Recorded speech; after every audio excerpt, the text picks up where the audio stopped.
Good morning. This is the second video for week two, more specifically to the information gathering strategies premises that we've spoken about in the introductory video as well. And without belaboring or repeating all too much of what I said in the first video in the introduction, I mean to point out to you that it's really important that you take a good look at chapters 5 and 6, actually the whole book, quite frankly. But specifically 3, 4, 5, 6 have some good information that you need to work with to make things work more properly for you. As you will have seen in the introductory video, there are 3 assignments. One assignment is and a discussion question. Well, actually, 2 of the discussion questions are geared very specifically to information gathering. And so, and I made some strong points about environmental scanning and information gathering in that video. But what I want to do is also point out to you the PowerPoint, which I mentioned as well in the introductory video, which really contains virtually anything you need to see more visually insofar as the book is concerned. And so, briefly speaking, we'll speak to a piece of the PowerPoint that speaks to the information gathering phase of the 4 phases of the future-based change leadership by sharing the screen. So I'm going to now share the screen and work you through some of the PowerPoint slides that more specifically speak to that.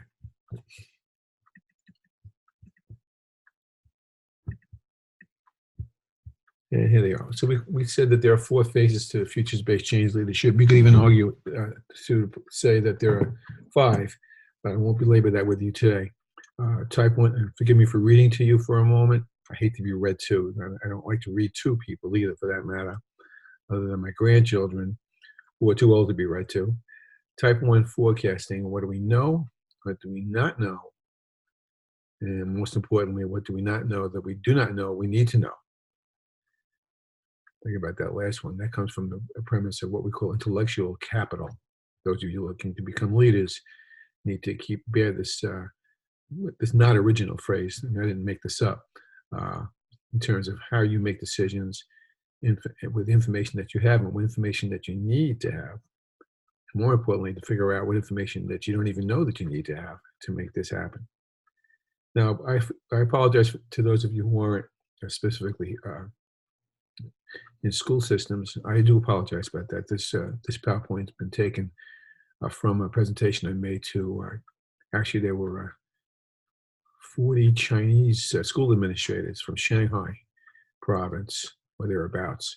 And so I geared this particular PowerPoint to them. So you're going to see the word school here and there, but don't hold that against me, and don't take it to heart, and don't feel turned off by that, because futuring, the premise of futuring, is about organizational futuring. It's not about schools, even though I may be using the word school to put it in context to some extent. So again, I'm reading to you for a moment. Futurists must be able to chart the forces that they recognize in the larger world. We spoke about that in the discussion question explanation in the introduction. And the micro world, that is to say, the organization within which you work. And there's lots of ways to do that. Here are the ways, okay? And they're in no particular order, but I do want you to be aware of them. So again, I'm reading to you for a moment. Study and focus groups, experts presentations, panel discussions of experts or not so experts.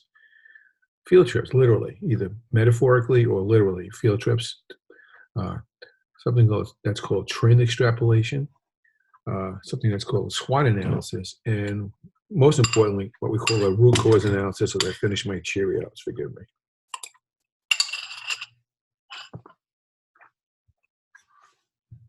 Study groups are what they sound like. You pre-identify some issues, and then you brainstorm them in terms of the trends that you think you see happening. I mentioned in the introductory video, for example, that the population on Long Island, even on the East End, apparently is aging out. People have known this for many years. The trends continue, and we'll talk more about trends up the road. And it might be more important to understand what this is all about in terms of your own planning, both for yourselves and your families, uh, your own career interests, uh, and/or the organizations that you have ambition to lead or are part of the leadership premises to begin with as we speak. Uh, and so you need to begin to take pains to assure that the agendas and slants don't dominate the investigation, but basically you're going to assign groups by topic and send them out to go get information to bring it back to the whole with a W. And there are focus groups. People tend to forget this sometimes, uh, but this is really a critical issue. When you really want to get information together, what you want to do is to find out who has the information that you want to get the data from. And so what you do is, in this case, invite community and organizational members to participate in interviews and to codify their opinions and suggestions so that you can see how they slot into the global, and you cannot forget that, the national and the local issues that bear down and require your attention, not only in the present, but also for the future as well. And then you try to synthesize it. Experts are sort of a subset of what we just spoke about. You know, you bring in demographers, you bring in civic group people. I was in a meeting, I guess it was last year in my own town, that brought in a mayor from another from a local village, not too far from where I live, who had all kinds of information about the local economy, had all kinds of information about grants that were out there, and all kinds of interesting things. And some of the ideas that they were entertaining to uplift their own community. And so the more experts you can find, the better off you're going to be. You bring them in, you ask them to present relevant data, and you generate the group's interest by having them prepare questions to go from there. You try to attempt to gain consensus from the group about the conclusions they may have drawn, but I wouldn't get too bogged down in that. But it would be would be profitable to at least begin to squeeze some of them down. And then you go back to what you don't know and what you don't know that you don't know. Now you can see how things begin to dovetail with each other. Panel discussions are a little different. You can have a panel discussion of experts. You can bring in a variety of people to comment on what they think that they know about given issues, and invite comparisons of opinions, and hopefully generate some kind of direction about what you think the SUM of what this is all about. Always emphasizing the premise that you don't want too many I thinks so much as you want data to substantiate what people are driving about.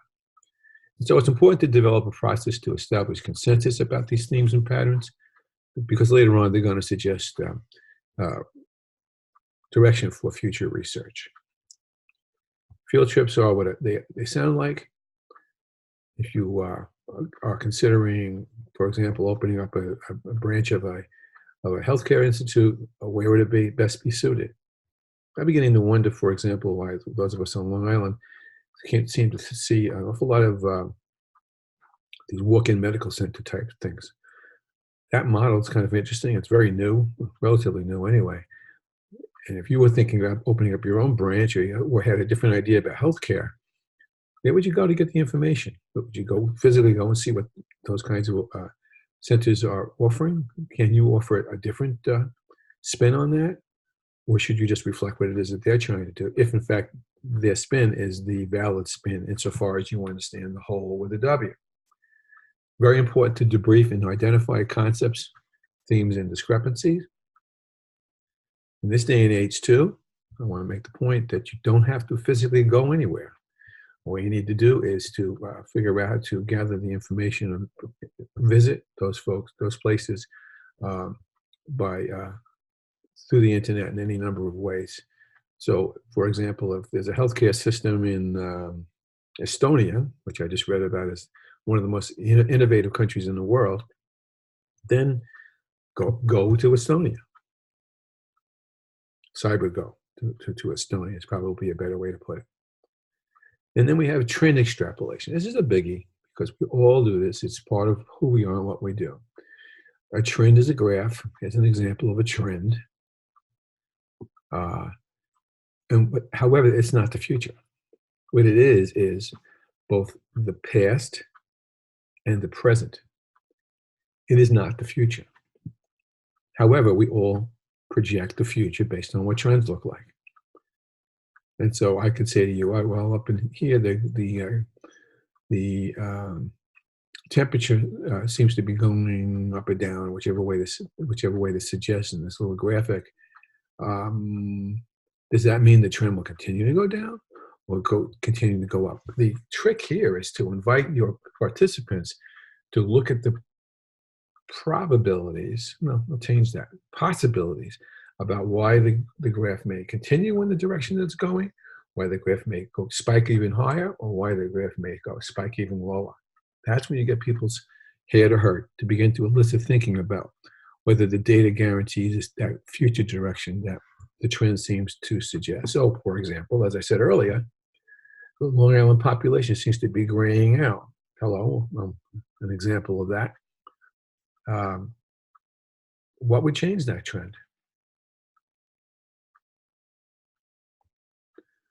And which would you use? Now, the answer is you're going to use more than one. You're going to use as many as you can squeeze into the time frame that you're giving yourself. Maybe not all of them, but you're going to use multiples. You need to be very prepared for that. That's the issue. And the more nearly you get the information that you think you want, the more nearly you realize that there's information that you don't have. And that will lead you to the next premise.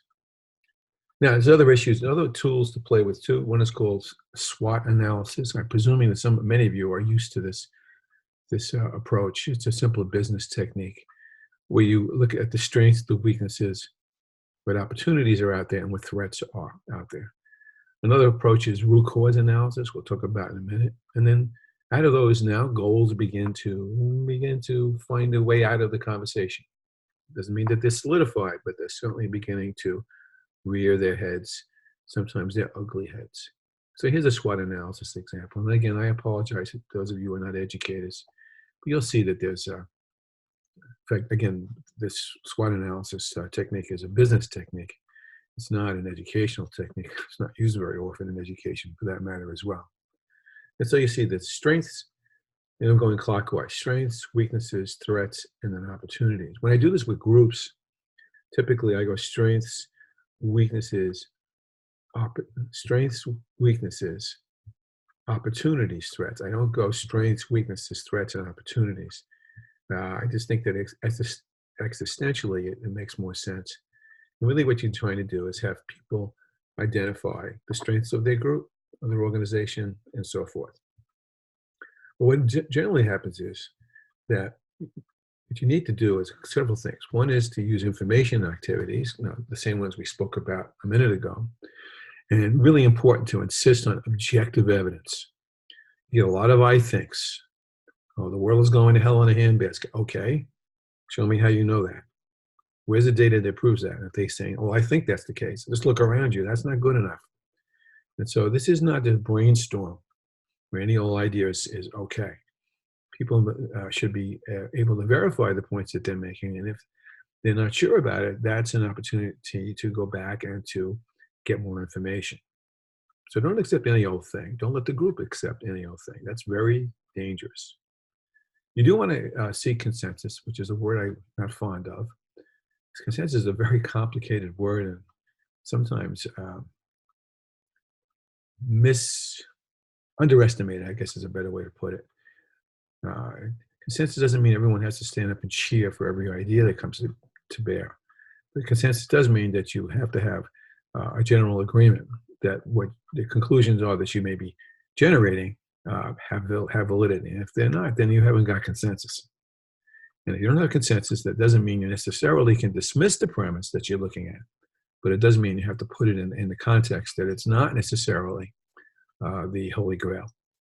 And again, as I said a moment ago, you need to be able to identify where further research may be required to get those points verified. But SWOT analysis at the end of all the information gathering activities has great value. I absolutely recommend that you do it. Then we come to root cause identification. We spent a whole course on this issue. And what we're talking about is what are the deepest fundamental reasons that drive the the issue that the groups may have uncovered. Think of any issue you want. Think of a sports issue. Think of an issue of disagreement among your own family members. Think of, or on the groups that you work with. Think of how people tend to grab surface issues, to grab the surface, grab the lowest hanging fruit off the tree rather than to reach higher. In our case, they reach deeper to find out what really is, to use an Italian phrase, the message is behind the music. Now, there's a Japanese business technique called 5Y. And essentially, the 5Y is what it sounds like. You ask a question, and at the end of the question, ask why 5 times. Why was there an economic collapse in 2008? Well, there was too much money flying around for cheap mortgages. Why were we doing that? Well, we were trying to enable people to buy more houses. Why were we trying to get people to buy more houses? Well, because everybody wants to be in a house. Well, why was the money not thought through so quickly, so well? Not the money awards thought through so well. Well, we had plenty of money. Well, why was the process so flawed? Think about it. So, again, to use a metaphor, I go to the doctor and I say, hey, I'm coughing. The doctor's going to do a lot of things. One thing he's going to do, excuse me, for a real cough, she's going to do is she might give you cough medicine to suppress the cough. That is to say, to alleviate the symptom. However, what she's also going to try to do is to find out what the cause of the symptom is. And until the cause of the symptom is identified and dealt with, the symptom will return. That's really what this is about.